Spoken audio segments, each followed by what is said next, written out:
The pharmacy bag crinkled in Olivia Starling's trembling hands as she sat on the edge of her bathtub, staring at the small white stick that would change everything. 2 pink lines. Clear as daylight. Unmistakable. She had known, of course.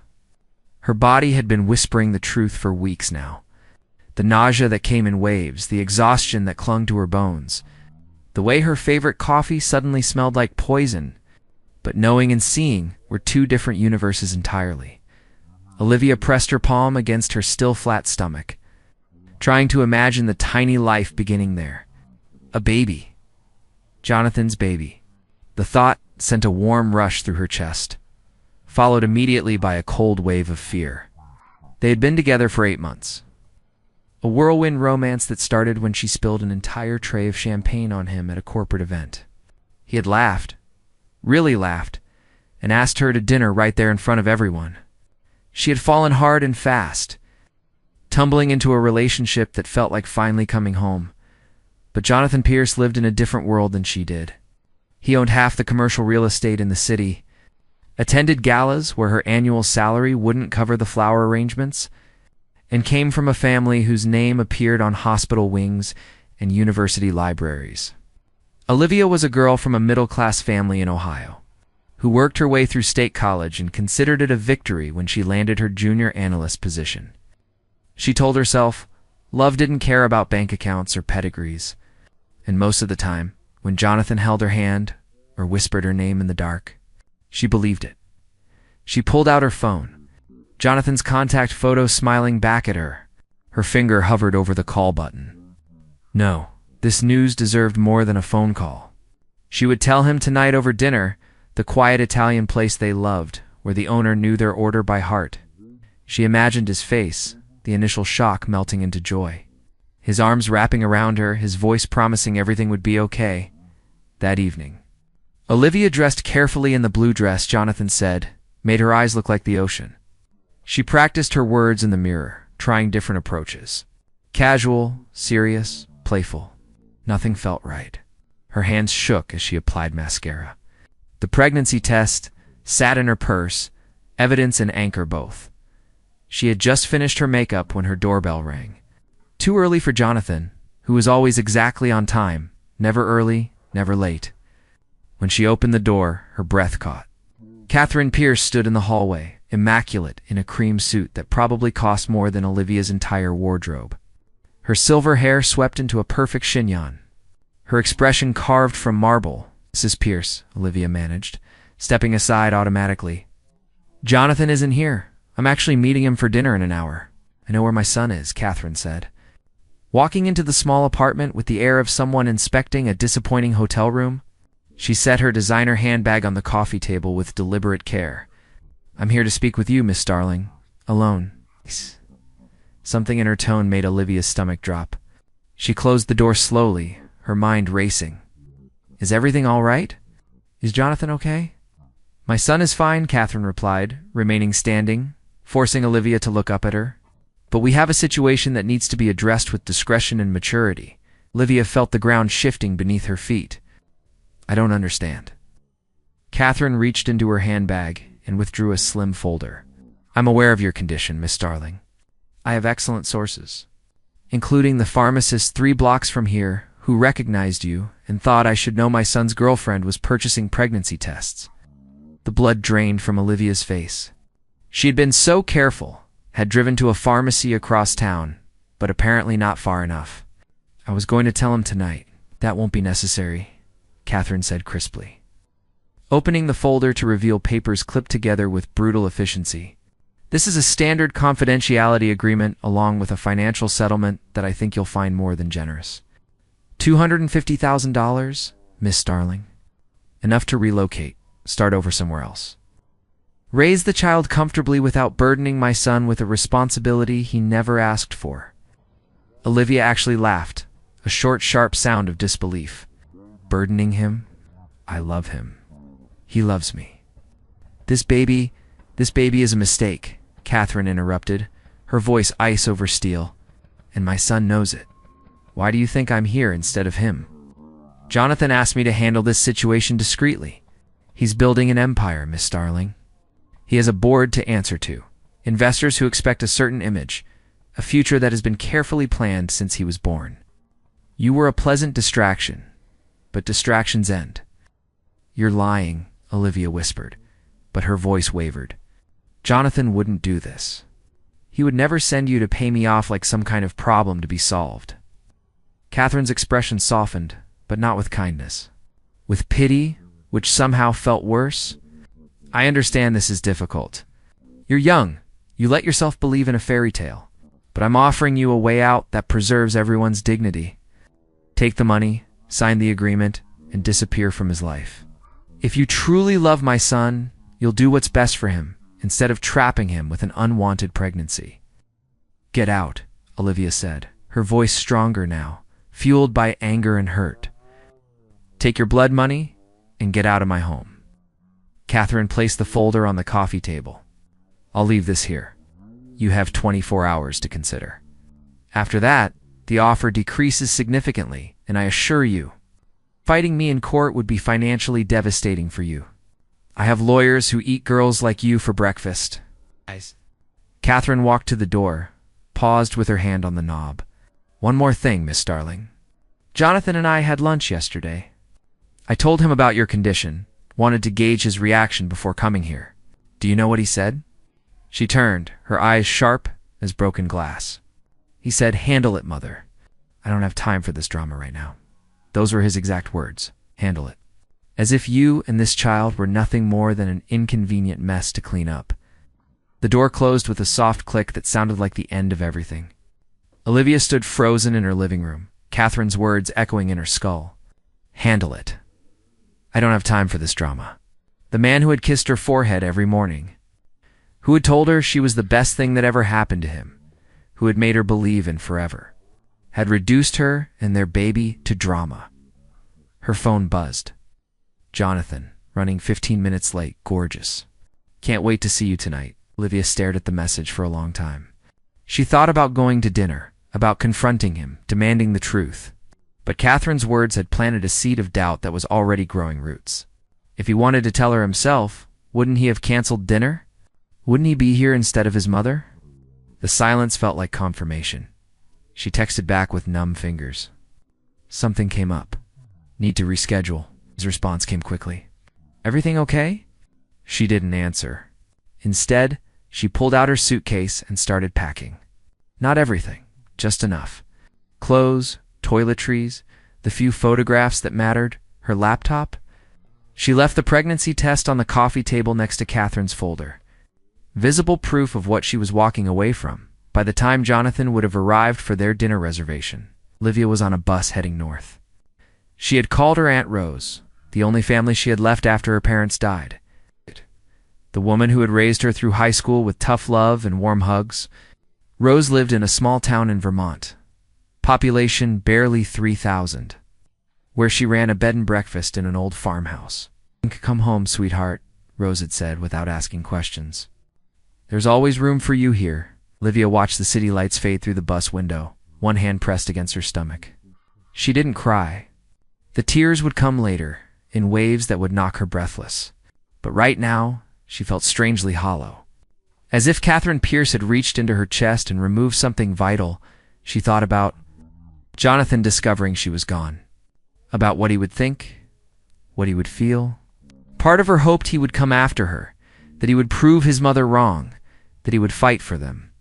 But another part, the part that was growing stronger with each mile, whispered that if he truly loved her, his mother never would have been able to do what she did. Real love didn't crumble at the first sign of inconvenience. Real love didn't send a messenger to deliver rejection. The bus rolled through the darkness, carrying Olivia toward a future she never imagined, away from the man she thought she knew, toward a life where she would have to be strong enough for two. She closed her eyes and made a silent promise to the tiny heartbeat growing inside her. Whatever happened next, whatever storms came, she would be enough. She would be mother and father both, if she had to. She would build a life from the ashes of this one. She would survive this. She had to. Behind her, the city glittered like scattered diamonds, beautiful and cold, and completely unaware that it had just lost Olivia Starling forever. The Vermont winter had given way to spring, and Olivia stood in the garden behind Aunt Rose's farmhouse, her hands deep in the soil, planting tomatoes that she might not be around to harvest. Her belly had grown round and firm, impossible to hide now under even the loosest sweaters. She was 7 months pregnant, and the baby kicked constantly. As if eager to meet the world that Olivia was still trying to figure out how to navigate alone, the town of Willowbrook had welcomed her without questions. Aunt Rose had introduced her simply as her niece who needed a fresh start. The townspeople had accepted that, with the easy grace of people who understood that everyone carried stories too heavy to share. Olivia helped at the bed and breakfast when she could, changing linens and preparing breakfast for the occasional guests who came seeking rural peace. But her real sanctuary became the Willowbrook Community Clinic, a small medical facility that served the scattered population of farmers, artists, and people who had chosen quiet over chaos. Dr. Helen Park, a woman in her 60s who had left a prestigious hospital career to practice rural medicine, had taken one look at Olivia and offered her a position. "I need someone with a good head and gentle hands," Dr. Park had said during their first meeting. "You have both. Plus, you'll get free prenatal care, and I'll make sure you and that baby have everything you need." Olivia had cried right there in the examination room, overwhelmed by kindness from a stranger when the man who claimed to love her had offered nothing but silence. She worked at the clinic 3 days a week, filing records, greeting patients, learning the rhythms of small-town healthcare, where everyone knew everyone and medicine was still practiced, with house calls and handwritten notes. She tried not to think about Jonathan. She failed constantly. Late at night, when the baby's movements kept her awake, she would wonder what he was doing, if he ever thought about her, if he even knew she had left. She had blocked his number after the first week, unable to bear seeing his messages asking where she was. If she was okay, could they please talk? The messages had stopped after 2 weeks. She told herself she was relieved. The hollow ache in her chest suggested otherwise. "You're thinking about him again," Aunt Rose said one evening, setting a cup of herbal tea beside Olivia on the porch swing. The older woman settled beside her, the wood creaking under their combined weight. Olivia didn't bother denying it. "I keep wondering if I made a mistake. If I should have at least talked to him. Let him explain." His mother explained for him, "Sweetheart." But what if she was lying? What if he never said those things? Rose was quiet for a moment, watching the fireflies begin their nightly dance across the lawn. "Then he would have found you by now. You weren't that hard to track down. Your phone is still on. Your bank account is still active. If Jonathan Pierce wanted to find you, with all his money and resources, he would have." The truth of that statement settled over Olivia like a blanket, suffocating and final. She placed her hand on her belly, feeling the baby roll and stretch. I used to imagine telling him, seeing his face light up, planning nurseries together and arguing about names. Now, I can't even remember what his voice sounds like clearly. "That's your mind protecting you," Rose said gently. "Forgetting is a mercy sometimes." But Olivia didn't want to forget. Despite everything, despite the rejection and the silence and the 7 months of building a life without him, she still dreamed about Jonathan Pierce. She dreamed about his laugh, about the way he looked at her like she was the only person in any room, about the morning he made her breakfast in bed and burned everything but served it with such pride that she ate every bite. Those memories felt like betrayals now, sweet poison that made moving forward impossible. Meanwhile, 300 miles south in the city, Jonathan Pierce was falling apart in slow motion. His office had become a tomb of glass and steel, where he spent 16-hour days trying to outrun thoughts that caught him anyway. The Pierce real estate empire was thriving, profits up 23%. 3 major acquisitions in the last quarter alone. On paper, Jonathan was winning. In reality, he was drowning. He looked terrible. His business partner and best friend, Marcus Chen, said bluntly during a meeting. "When was the last time you slept?" "I sleep," Jonathan lied, not looking up from the contracts spread across his desk. "Nightmares don't count as rest." Marcus closed the folder he was reviewing. "Jonathan, it's been 7 months. You need to move on." Olivia clearly has. The name was a knife between his ribs. Jonathan's jaw tightened. I'm fine. You're not fine. You've been not fine since she disappeared. Have you considered that maybe she wanted to leave? That maybe whatever you two had just ran its course? Jonathan finally looked up, his eyes hollow. She was going to tell me something that night. Something important. I could hear it in her text, the way she canceled. Something was wrong, and instead of being there, I let her slip away. You tried to find her. Not hard enough. Somewhere out there, Olivia was living a life that didn't include him, and he had no one to blame but himself. His mother had been right about one thing during their explosive argument after Olivia disappeared. He had been a coward, too concerned with appearances and expectations to fight for what mattered. When Catherine finally confessed what she had done, about the payoff offer and the lies she told, Jonathan had felt something inside him crack clean through. He had cut his mother out of his life entirely, removed her from the company board, stopped taking her calls. But it was too late. The damage was done, and Olivia was gone. I hired another investigator, Jonathan admitted quietly.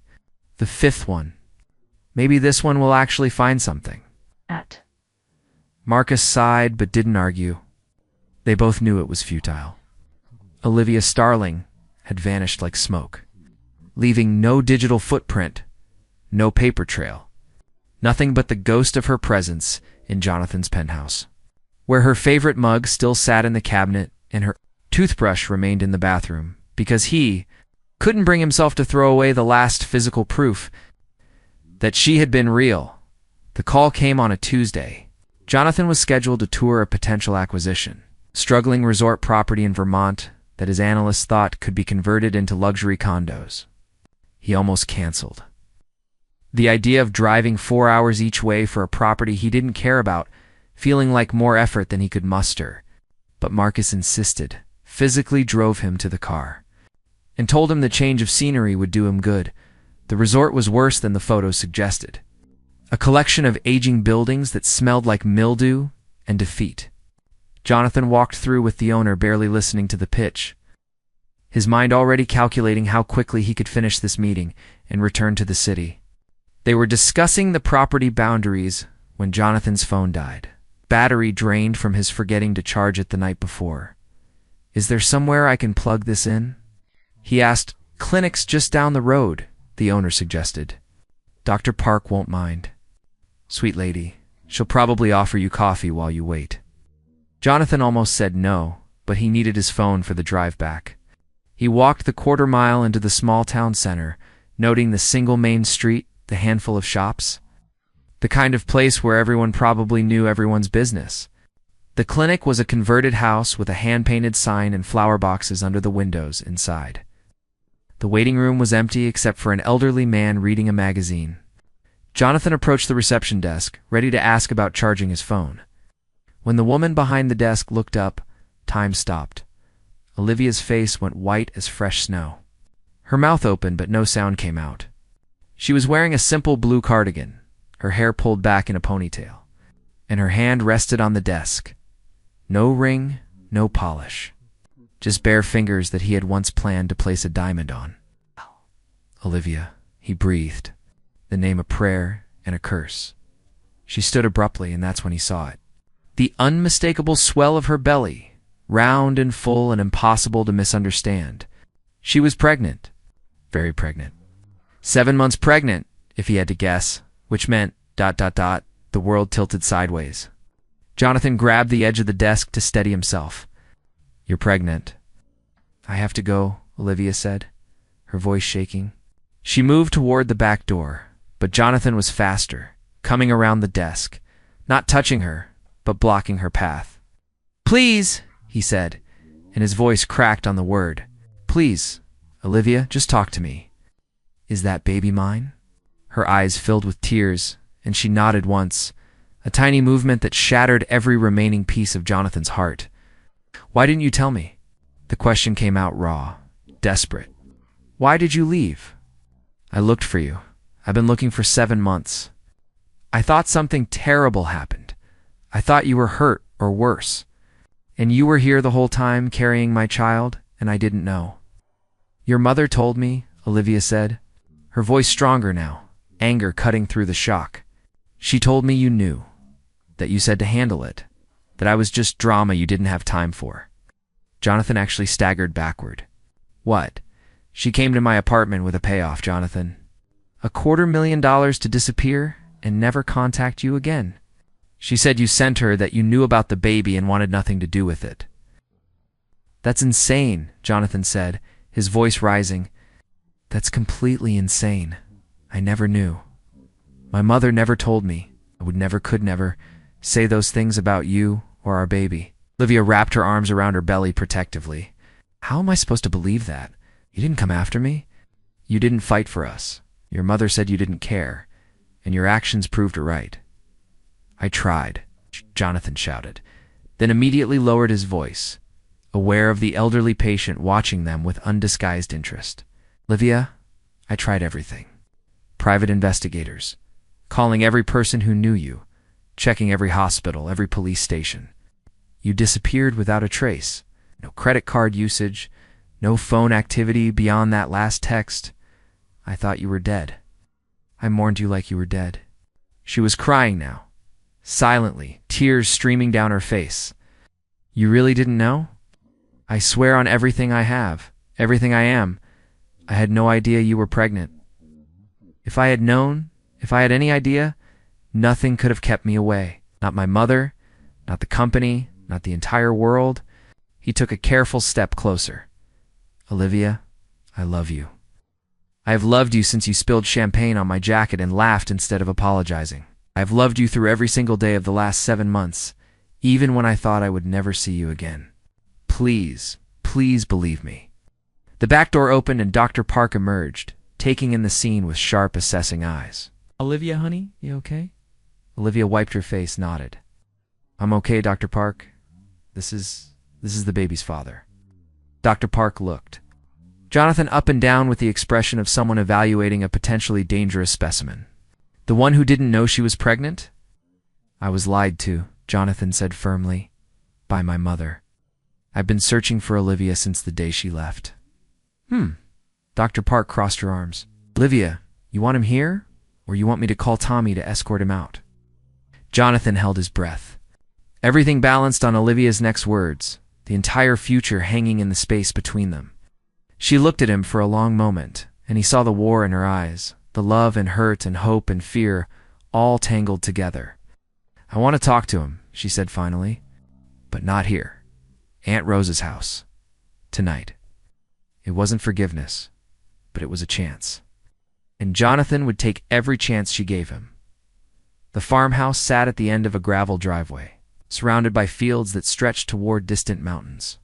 Jonathan parked his rental car and sat for a moment, hands gripping the steering wheel, trying to calm the hurricane in his chest. Through the lit windows he could see movement, shadows passing back and forth. Olivia was in there, carrying his child, and he had missed 7 months of it. 7 months of doctor visits and ultrasounds and the first kicks.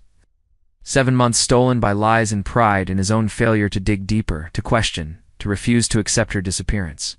He climbed out of the car. Each step, toward the porch, feeling like walking toward judgment. Before he could knock, the door swung open. A woman in her 60s stood there, silver hair braided over one shoulder, wearing an apron dusted with flour and an expression that could cut glass. You must be Aunt Rose, Jonathan said, extending his hand. She looked at his hand like it was a snake.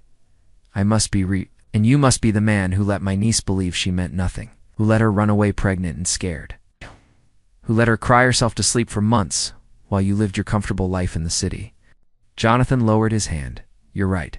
About all of it. Failed her in every way that matters. Rose's expression softened slightly. At least you're not making excuses. Come in. She's waiting in the living room.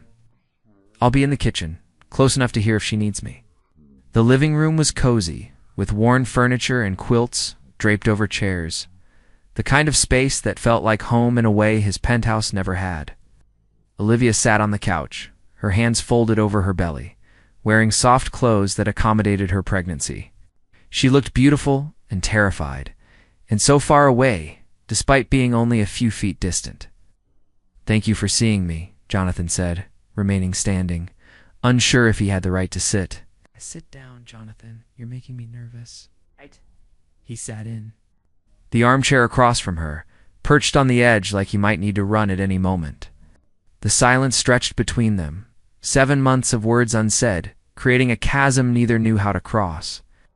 "I need to know everything," Olivia said finally. "From your perspective. What happened after I left?" Jonathan took a shaky breath.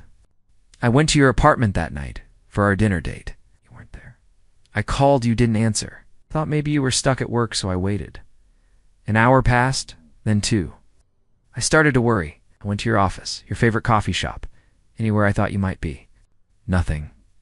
He ran his hands through his hair, the memory still painful. "The next day, I filed a missing person report. The police said you were an adult who left voluntarily, that there was no sign of foul play. I hired a private investigator. He found that you had taken a bus north, but the trail went cold after that. I hired 3 more investigators over the months. None of them could find you." "What about your mother?" Olivia asked, her voice hard. Didn't know what she had done until month 4. "We had dinner, one of our obligatory monthly meetings. She made some comment about how I seemed better, how getting rid of distractions was clearly good for business. Something in the way she said it made me push. We fought," she finally admitted. "She had gone to see you, that she had offered you money to leave." Jonathan's voice turned bitter. "She claimed she was protecting me, protecting the family name. That you were clearly a fortune hunter who would have trapped me with a pregnancy. I asked her if you had been pregnant. She laughed and said of course not, that you would have used that information if you had it. That you left because the money was easier than the relationship." "You believed her," Olivia said quietly. "For about 30 seconds. Then I remembered who you are. You once returned $20 a cashier accidentally gave you as wrong change. You refused to let me buy you expensive gifts because it made you uncomfortable. The idea of you taking a payoff was absurd." He leaned forward, elbows on his knees. "I cut her out of my life that night, removed her from the company board, blocked her number, told her she was dead to me until she learned what it meant to be a decent human being." Olivia's eyes widened slightly. "You cut off your mother?" "She destroyed the best thing in my life with her lies and manipulation. She chose status over my happiness. But that's not a mother. That's a tyrant." Jonathan's voice was raw, but it didn't matter because you were still gone, and I still couldn't find you. Every lead was a dead end. Every day without you was torture. I stopped sleeping, stopped eating properly, threw myself into work because it was the only thing that kept me from losing my mind completely. I blocked your number," Olivia admitted. "After the first 2 weeks, your messages asking where I was, if I was okay, they hurt too much.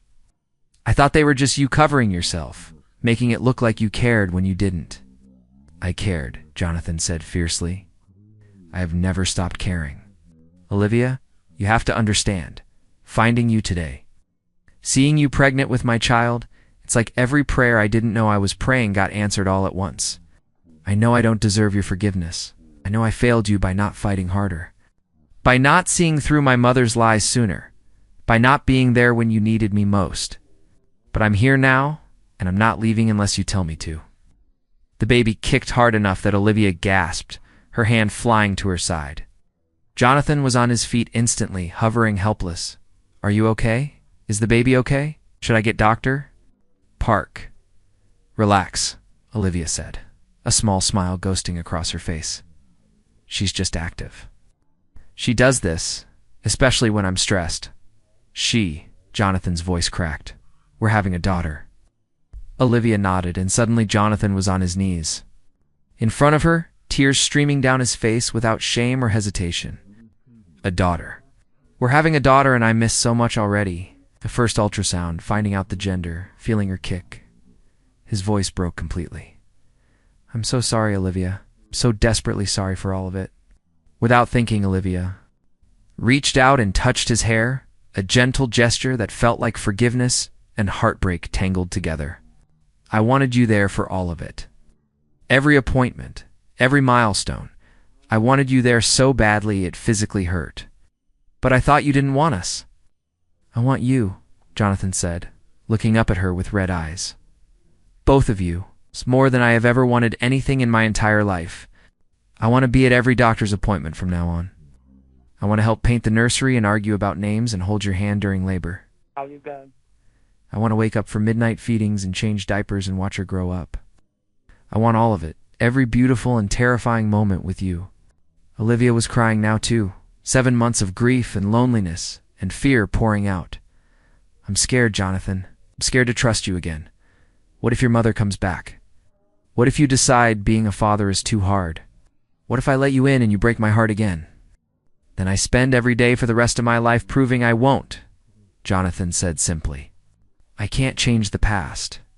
I can't give you back the 7 months I missed, but I can promise you the future. I can promise that I will choose you and our daughter over everything else, every single time. I can promise that my mother will never come near you again unless you want her to, and even then, only under strict supervision. I can promise that I will fight for us the way I should have fought 7 months ago." Before Olivia could respond, she felt a strange sensation, a warm trickle that quickly became a gush. She looked down in shock as fluid pooled beneath her on the couch. Oh no, no. What's wrong?" Jonathan asked, panic rising. "My water just broke." Olivia's voice was high and tight. "The baby's coming. She's not supposed to come for 2 more months, but she's coming right now." The next moments were chaos. Aunt Rose appeared, took one look at the situation, and immediately shifted into crisis mode. "Jonathan, get the car started." "Olivia, honey, breathe. We're going to get you to the hospital. Everything's going to be fine." But Olivia was shaking her head, fear overtaking her features. "It's too early. She's too small. What if something's wrong? What if she can't breathe on her own? What if I lose her?" Jonathan took her face in his hands, forcing her to look at him. "Listen to me. You are the strongest person I know. You survived 7 months alone, built a new life from nothing, prepared to raise our daughter by yourself. You can do this. We can do this together. I'm not leaving your side, I promise." The drive to the hospital was the longest 20 minutes of Jonathan's life. Olivia gripped his hand so hard he thought bones might break, but he didn't care. He kept talking to her, reminding her to breathe, telling her how brave she was, how much he loved her. Aunt Rose drove like she was in an action movie, taking corners fast and ignoring speed limits while calling ahead to Dr. Park at the hospital. Everything became a blur of white coats and urgent voices. Premature birth, they said. Emergency C-section likely. Baby's heartbeat was strong, but she was small, too small. They needed to operate now. Jonathan tried to follow Olivia into the operating room, but a nurse stopped him. "Only family allowed," she said firmly. "I'm the father," Jonathan said, his voice leaving no room for argument. "Then you need to scrub in. Quickly." They dressed him in surgical scrubs, a cap, a mask. His hands shook as he tied the strings. Through the window, he could see Olivia on the operating table, her face pale, her eyes searching for him. When he entered, her whole body relaxed slightly. "I'm here," he said, taking her hand. "Right here, just like I promised." The surgery was simultaneously the longest and shortest hour of Jonathan's life. He focused on Olivia's face, wiping her tears, whispering encouragement, trying not to look at the medical procedure happening just beyond the blue drape.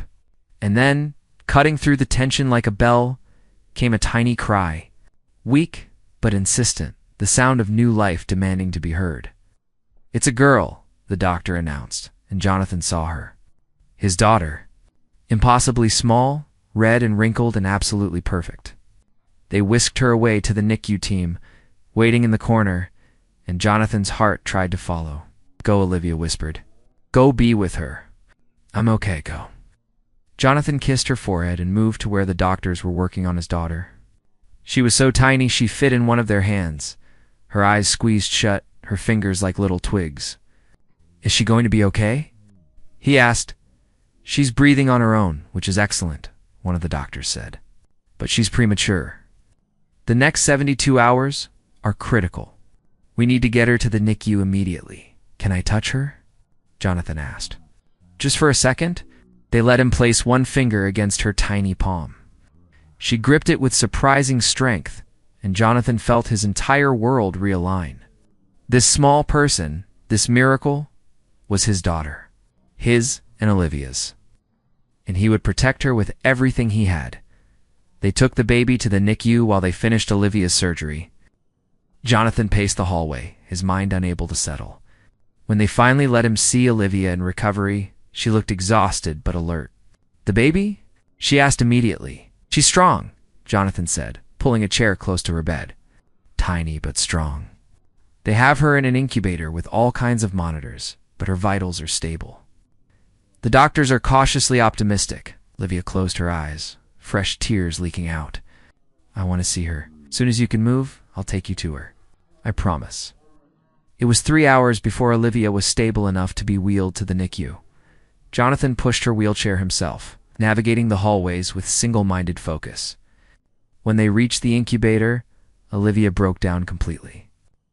Their daughter was surrounded by wires and tubes, so small she looked like a doll.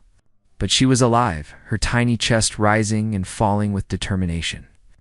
"She needs a name," Olivia whispered. Jonathan hadn't even thought about names. They had never discussed it, never had the chance.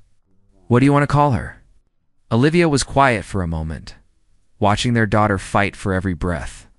"Grace. Because she's a gift I didn't think I deserved. Because she survived when everything was against her. Because she brought you back to me." "Grace," Jonathan repeated, the name settling into his heart. "Grace Starling Pierce." "Just Grace Starling," Olivia corrected gently. "For now, until you earn the right to have your name attached to hers." It stung, but Jonathan nodded. He had no right to argue. "Grace Starling it is. The most beautiful name for the most beautiful girl." They sat together in the NICU for hours, watching Grace sleep and occasionally fuss against her tubes. Nurses came and went, checking vitals, adjusting equipment. Dr. Park arrived, having driven straight from Willowbrook, and gave them a thorough update. Grace was a fighter, premature, but strong. The next few days would tell them more. But the signs were encouraging. As night fell and exhaustion claimed Olivia, Jonathan convinced her to sleep. "I'll stay with Grace," he promised. "Someone should be here if she wakes up scared. Let me do this. Let me be her father." Olivia searched his face for a long moment, then nodded. "Don't leave her alone," never Jonathan swore. He spent that night in a chair beside Grace's incubator. One hand pressed against the plastic as if he could transfer his strength to her through sheer will. He talked to her in whispers, telling her about her mother, about how brave and strong Olivia was, about how much they both loved her already. He promised Grace a life full of adventure and safety, freedom and protection. All the things he had and all the things Olivia had taught him mattered more. Around 3 a.m, a nurse found him asleep in the chair, his hand still against the incubator. She gently woke him. "Mr. Pierce, your daughter's awake. Would you like to try kangaroo care?" Jonathan was instantly alert. "What's that?" "Skin-to-skin contact. It helps premature babies regulate their temperature and heartbeat. We remove her from the incubator for short periods and place her on your bare chest." 10 minutes later, Jonathan sat shirtless in a rocking chair with Grace, impossibly tiny and warm.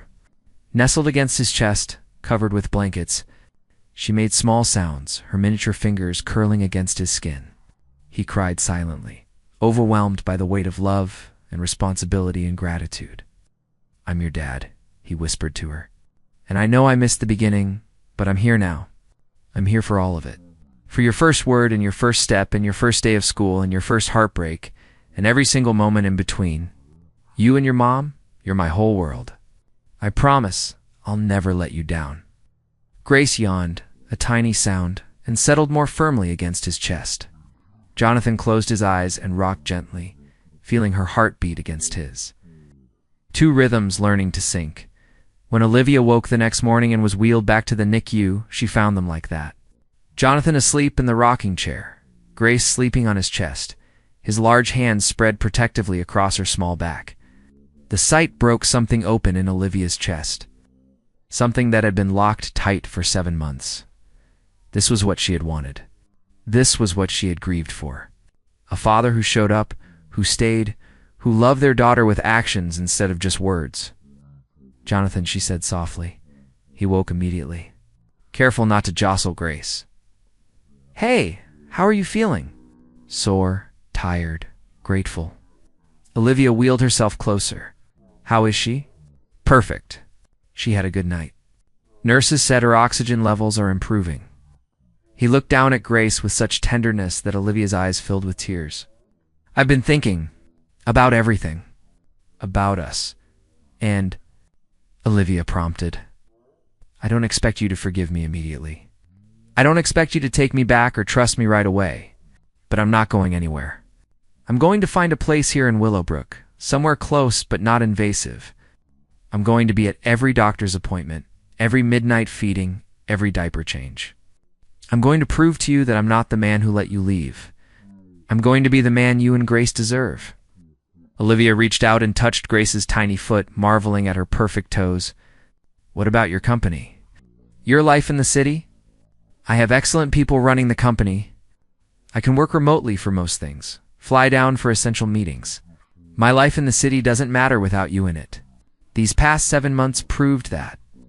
I had everything I thought I wanted, and I was miserable because the only things that actually matter were missing.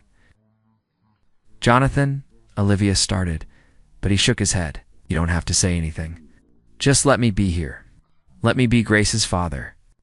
Let me earn my way back into your life, one day at a time. That's all I'm asking. Olivia looked at him for a long time, this man who had broken her heart and was now trying desperately to mend it. She thought about Aunt Rose's words from months ago, about how if he really cared, he would have found her. Well, he had found her, or fate had brought them together. And now he was here, holding their daughter with hands that trembled with love and fear. Okay, she said finally. But there are conditions. You don't get to waltz back in and take over. You don't get to make decisions about Grace without consulting me. You don't get to use your money to solve problems that need actual effort and time. And most importantly, if your mother comes anywhere near us, we're done. Permanently. Agreed to all of it, Jonathan said without hesitation. My mother doesn't exist as far as I'm concerned. You and Grace, you're my family now. The only family that matters. The next weeks were hard. Grace spent 17 days in the NICU, fighting to gain weight and strength. Jonathan rented a small house 3 blocks from Aunt Rose's farmhouse, and true to his word, he was there for everything. The 3 a.m. panic calls when Grace's monitors beeped. The consultations with doctors about feeding tubes and oxygen support. The terrifying moments when her oxygen levels dropped, and the moments of joy when she gained an ounce. He and Olivia navigated parenthood together. 2 people learning to trust each other again, while caring for the smallest, most demanding boss either had ever had. They had moments of closeness, hands brushing while changing a diaper, shared smiles over Grace's tiny yawns. But they also had moments of tension, old hurts surfacing in exhausted arguments that ended with apologies and promises to do better. Slowly.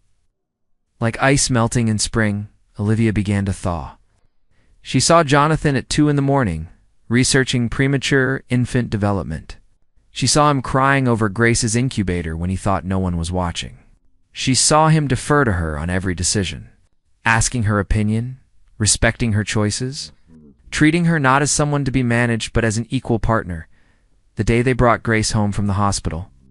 Still small, but healthy, Olivia stood in the nursery she and Jonathan had prepared together in Aunt Rose's house, holding her daughter and crying. Jonathan came up behind them, careful not to crowd. What's wrong? He asked gently. Nothing's wrong, Olivia said. For the first time in 7 months, everything is right. We're all here, we're all safe, we're all together. It's everything I was afraid to hope for. Jonathan wrapped his arms around both of them, creating a circle of warmth and safety. I love you, he said into Olivia's hair. I know I don't get to say it freely yet. I know I have to earn that right back. But I need you to know. I love you, Olivia Starling. I have loved you through every day of the last 7 months, and I will love you for every day of the rest of my life if you'll let me. Olivia turned in his arms, Grace between them, and looked up at Jonathan with eyes that held 7 months of pain and healing. Ask me again in a year. If you're still here, still showing up, still choosing us every single day, then maybe I'll be ready to say it back. I'll be here, Jonathan promised. Count on it. He was. Through Grace's first smile and her first laugh, through sleepless nights and endless diaper changes, through the small daily moments that make a life. 3 months became 6, became 9, became a year. Jonathan never missed a milestone, never chose work over family, never gave Olivia reason to doubt his commitment. On Grace's first birthday, surrounded by the small community of Willowbrook that had become their family, Olivia watched Jonathan chase their daughter around the yard, Grace's unsteady toddler steps making him adjust his pace. She saw the way he looked at Grace like she hung the moon, the way he consulted Olivia with his eyes before making any decision, the way he had woven himself into their lives not through force but through steady, constant presence. Aunt Rose came to stand beside her. "That man loves you something fierce." "I know," Olivia said softly. "Do you love him back?" Olivia smiled, watching Jonathan scoop Grace up and spin her, her delighted laughter filling the air. "Yeah, Aunt Rose, I think I do. I think I never stopped. I was just too hurt to admit it." After Grace was asleep and the party cleanup was done, Jonathan and Olivia sat on the porch swing, the same one where she had cried over him months before. The night was clear, stars scattered across the sky like thrown diamonds.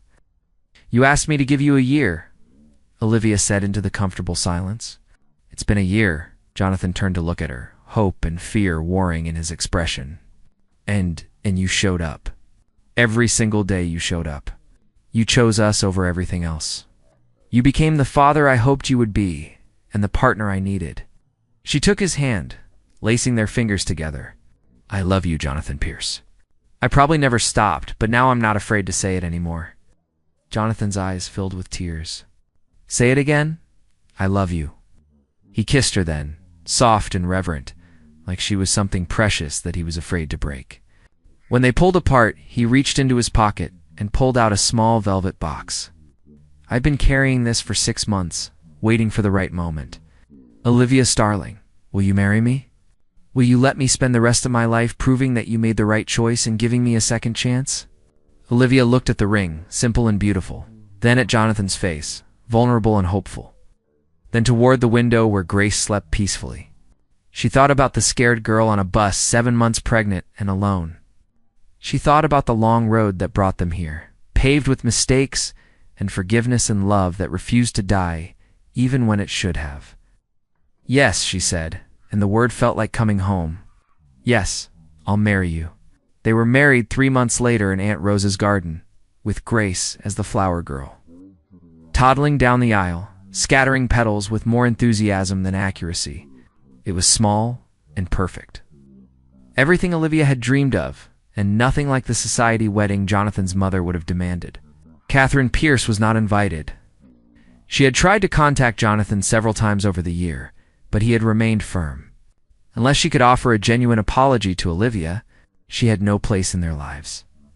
As Olivia and Jonathan exchanged vows, promising to choose each other through whatever came next, Grace clapped her small hands and shouted "Da-da."